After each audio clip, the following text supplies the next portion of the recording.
Assalamualaikum warahmatullahi wabarakatuh. Kami dari kelompok 9 akan menjelaskan sedikit materi tentang qiraat Al-Quran. Pengertian qiraat Al-Quran. Dalam bahasa Indonesia, qiraah berarti bacaan atau membaca. Secara terminologis, yang dimaksud dengan qiraah adalah cara membaca Al-Quran oleh seorang imam ahli qiraah, berbeda dengan cara membaca imam yang lainnya. Cara membaca Al-Quranul Karim dari seorang imam ahli qiraah yang berbeda dengan cara membaca imam lainnya berdasarkan sanad yang sampai kepada Rasulullah SAW.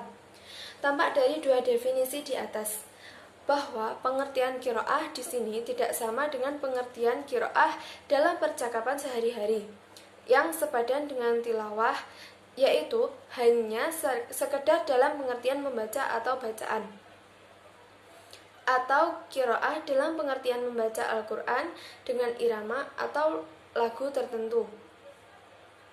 Ilmu qiraah dalam pengertian sehari-hari berarti bagaimana cara membaca Al-Quran dengan baik, benar makhraj huruf maupun tajwidnya. Kemudian mempelajari juga lagu atau irama membacanya. Sejarah qiraat Al-Quran. Al-Quran diturunkan Allah Subhanahu wa Ta'ala kepada Nabi Muhammad SAW melalui perantara malaikat Jibril alaihi salam. Jibrillah yang membacakan ayat-ayat Al-Quran kepada Nabi, dan beliau mengikuti bacaan Jibril. Allah Subhanahu wa Ta'ala berfirman pada Quran surat Al-Qiyamah ayat 16 sampai ayat 19, yang berarti, janganlah kamu gerakkan lidahmu untuk membaca Al-Quran, karena hendak cepat-cepat atau menguasainya. Sesungguhnya atas tanggungan kamilah mengumpulkannya di dadamu dan membuatmu pandai membaca. Apabila kami telah selesai membacakannya, maka ikutilah bacaan itu. Kemudian sesungguhnya akan tanggungan kamilah penjelasannya. Quran surat Al-Qiyamah ayat 16 sampai 19. Dalam ayat di atas disebutkan bahwa Allah Subhanahu wa Ta'ala menganugerahkan kepada Nabi sebuah keistimewaan yang tidak diberikan kepada siapapun, yaitu kemampuan otomatis membaca, menghafal, dan memahami Al-Quran. Dalam ayat di atas dinyatakan, apabila kami telah selesai membacakannya, maka ikutilah bacaan itu. Jaminan itu perlu diberikan oleh Allah Subhanahu wa Ta'ala, mengingat Nabi adalah sumber rujukan para sahabat. Nabilah yang kemudian membacakan ayat-ayat Al-Quran yang diturunkan kepada para sahabat, baik secara langsung untuk maksud tersebut atau secara tidak langsung, dengan mengulang-ulang membacakannya waktu sholat menurut Az-Zahabi dalam Tabaqat Al-Qira. Sebagai dikutip As-Suyuti, para sahabat yang terkenal sebagai pembaca Al-Quran atau qura ada 7 orang, yaitu Utsman bin Affan, Ali ibnu Abi Thalib, Ubayyah bin Ka'ab, Zaid ibnu Sabit, Abdullah ibnu Mas'ud, Abu Darda, dan Abu Musa al-Asy'ari. Dari merekalah para sahabat lain dan juga tabi'in mengambil cara membaca Al-Quran.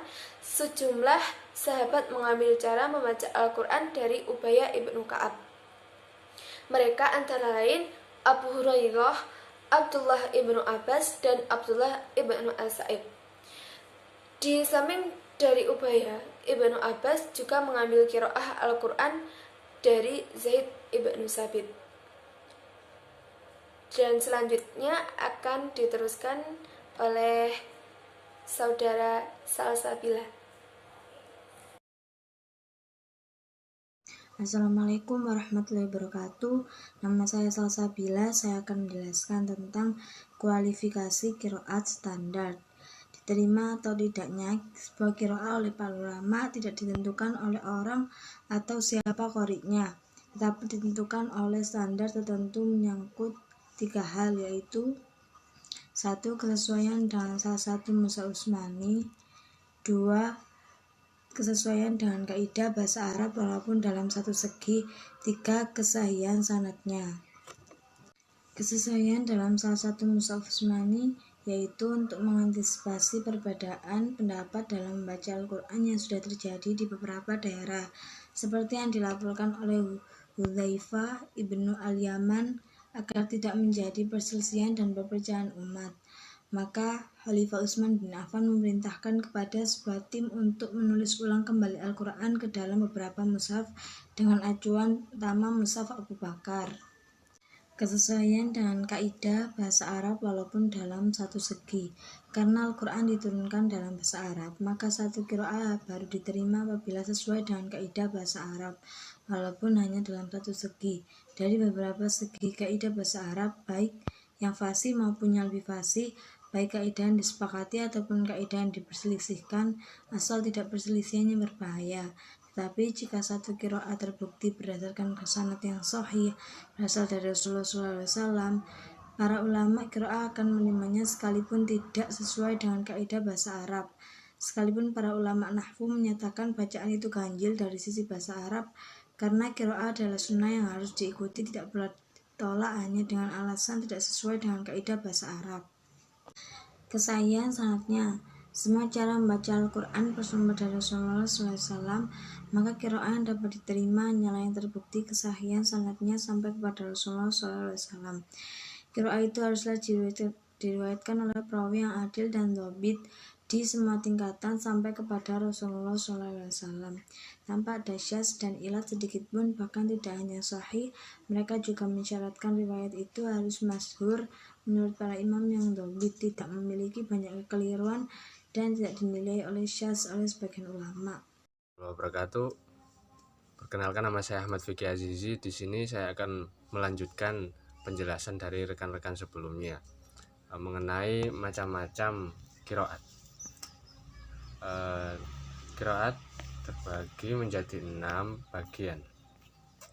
Qiraat yang pertama adalah qiraat mutawatirah, kedua qiraat musyrifah, ketiga qiraat al-ahad, yang keempat qiraat asyazah, yang kelima qiraat al-maudu'ah, yang keenam qiraat al-mudrojah.